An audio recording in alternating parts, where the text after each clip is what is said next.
Hello po sa lahat po ng taga-sugid at taga-subaybay po sa Obet Antique Collection.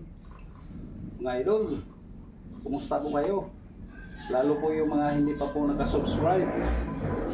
Please subscribe, follow and share mga idol. Ito na naman po yung ating pinasilip sa inyo ngayon. Kaya napakaganda mga idol, oh, yung mga ibang uri na mga koleksyon po natin. Pagmasdan nyo na maigi mga idol, at gusto rin po natin itong ipasilip sa inyo sa malapitan. Kaya samahan nyo po itong inyong may lingkod. Kaya tara, let's go mga idol. Kaya ito mga idol, yung mga makasaysayang mga kagamitan mga idol, oh. Lalo po itong ano natin, itong gilingan mga idol, oh. At may taong 1901 pa mga idol. Napakalupit. Yan, oh, lumang-luma, mga gilingan po ng ano yan, yung mga malagkit po. Saka ito yung tapayan na yung ginamit po, at napakatibay na tapayan po yan mga idol. Itim na clay po yung ginamit. Kaya ang tibay po nito mga idol. Ayan, oh, meron po tayong 3 piraso niyan. Ayan po. Kaya tingnan nyo yung anong pinanggagawa nila nung unang araw mga idol. At ito po yung pinaglalagyan nila ng tubig. At malamig na malamig daw. Ito yung pinaka rip nila nung unang araw mga idol.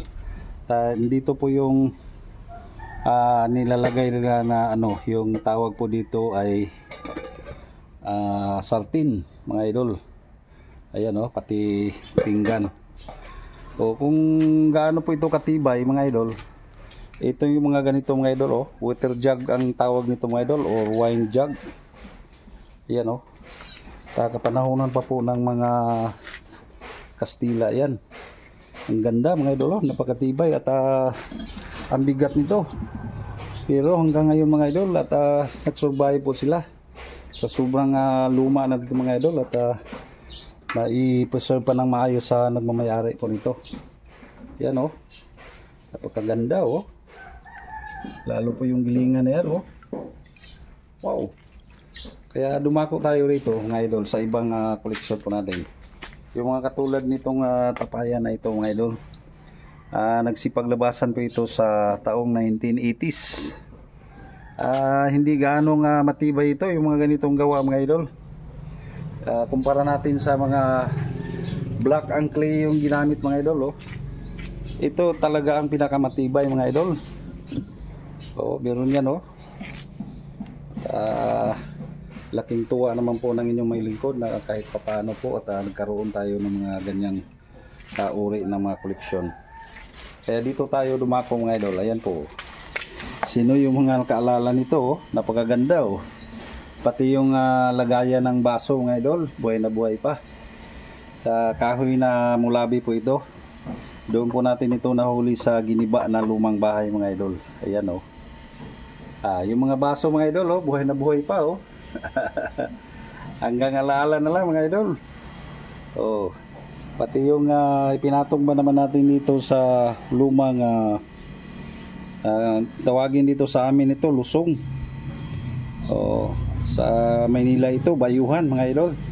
At pati yung gilingan ng mais mga idol, oh. Ayan, oh, napakaganda, oh. So dito tayo mga idol, meron po tayo mangilan-ilan dito na mga koleksyon natin sa mga jar.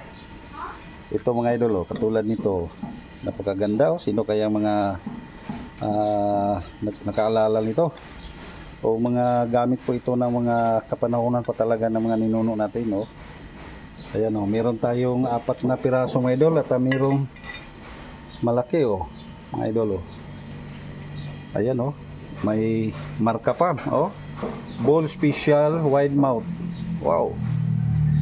Made in USA. Ang lupit, oh. Merong iba-ibang pangalan, Ruby, saka Bull. Sa dito naman po mga idol, oh, may mga ganiri din po tayo na mga ganitong uri na green bottles po ito. Yung nilalagyan yata po ito ng mga wine o whiskey noong unang araw mga idol. 1930s daw po ito eh. Oh, yung mga katulad nito mga idol, oh. Ayan, oh. May nakapangalan pa po sa kanya, oh. Van Hoboken, Rotterdam. Wow. Napakaluma na pala nito, oh. Oh. Ang galing talaga ng mga nakahawak nito at marunong talaga tago. At hanggang ngayon at mabuti na lang napunta sa inyong may lingkod. Napakaganda pati itong mga buti na ito mga idol, oh, 1 gallon. Saka mayroon din pong half gallon. Ayan po. So dyan ba naman po natin inilagay sa napakalumang panahian po mga idol, oh. Ayan, oh, napakaganda mga idol, oh. Kaya ito, oh, sino mga nakalala din yan? Buya po ito sa mga noong kapanahonan ng mga 1950s po sa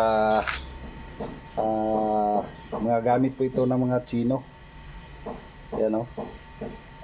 Napatid po ito doon sa kanilang lambat nung kasagsagan ng masamang panahon mga idol.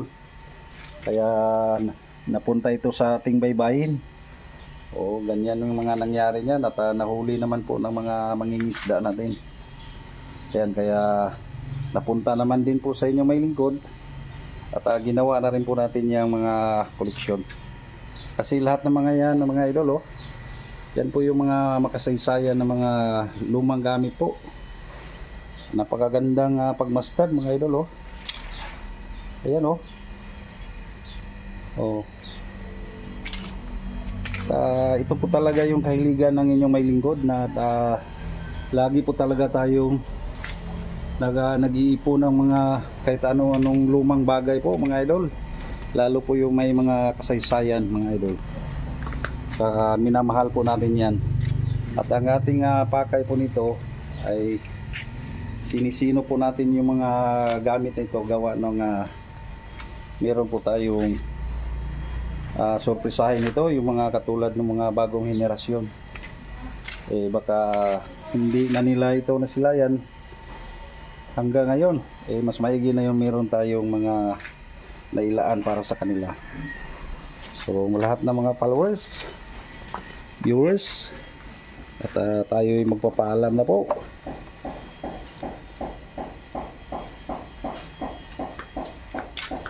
Lahat ng mga idol, don't forget to subscribe Obed Antique Collection sa YouTube channel. Thank you for watching.